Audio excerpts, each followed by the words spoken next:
Bonjour à tous, c'est Flavia, créatrice de Ameya Paris, et aujourd'hui on est dans l'œuf pour Tamago Studio.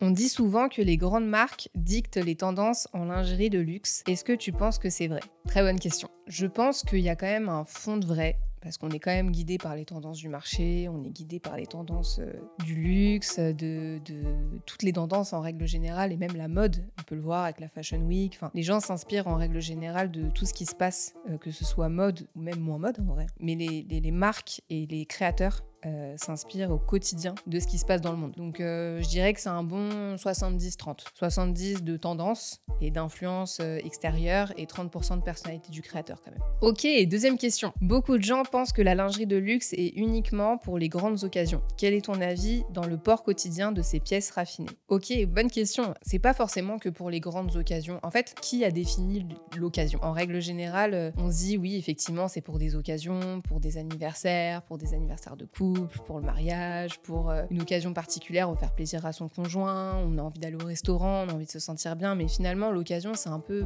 quand on veut. C'est si j'ai l'occasion de le porter parce que ça me fait plaisir et que je me sens bien, go alors. C'est mon occasion à ce moment-là. Donc finalement c'est pas que des grandes occasions, c'est les occasions qu'on a envie de se donner en tant que personne. Et je pense qu'il y a beaucoup de femmes aujourd'hui qui se disent voilà, aujourd'hui c'est l'occasion, mais demain aussi c'est l'occasion et après-demain ça sera l'occasion, et finalement les occasions c'est nous qui les définissons.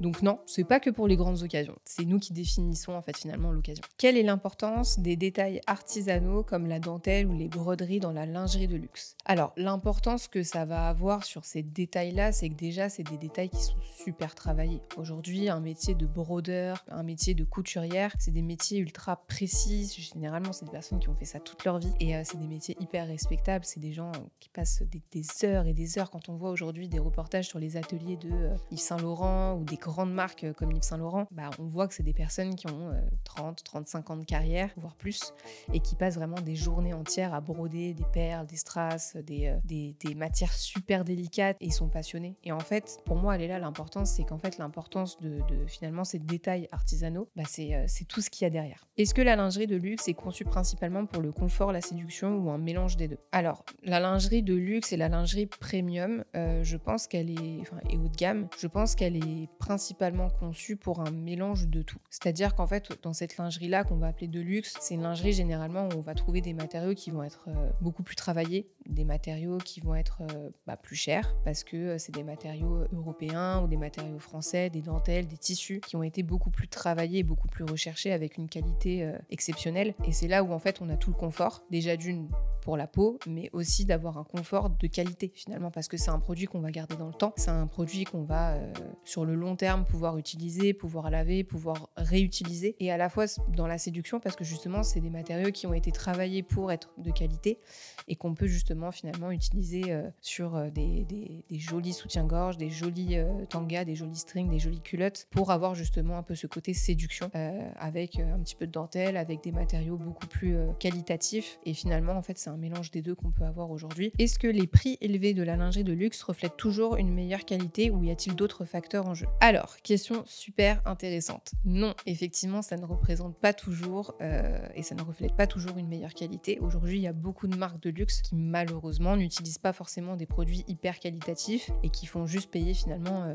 le nom de marque. Il y a des marques qui vont aller chercher des matériaux qui vont être beaucoup plus qualitatifs, qui proviennent de pays européens ou de pays qui vont être hors Europe, mais qui ont vraiment un gage de qualité sur leur tissu et qui donc vont payer forcément le mètre du tissu beaucoup plus cher. Derrière, il va y avoir un travail beaucoup plus important parce qu'on va faire importer du tissu pour le faire travailler dans un pays européen, là où on a un gage de qualité, de la certification sur le travail, sur les patronages, sur les montages de produits. Et donc forcément, tout ça, ça a un coût. Et c'est des coûts qui peuvent se construire justement sur le prix final. Malheureusement, toutes les marques ne le font pas, mais il y a beaucoup de marques aujourd'hui qui le font et ça reflète effectivement un gage de qualité sur les prix élevés de ces marques-là. Comment as-tu réussi à trouver l'inspiration pour créer le logo de ton entreprise et quelles influences ont guidé ton choix en design? Alors, je me suis basée sur une première chose, c'est que les codes couleurs du luxe, en règle générale, c'est le noir et le blanc. Donc, forcément, j'ai suivi un petit peu ces codes-là en restant dans du noir, du blanc et en restant aussi dans des couleurs de peau.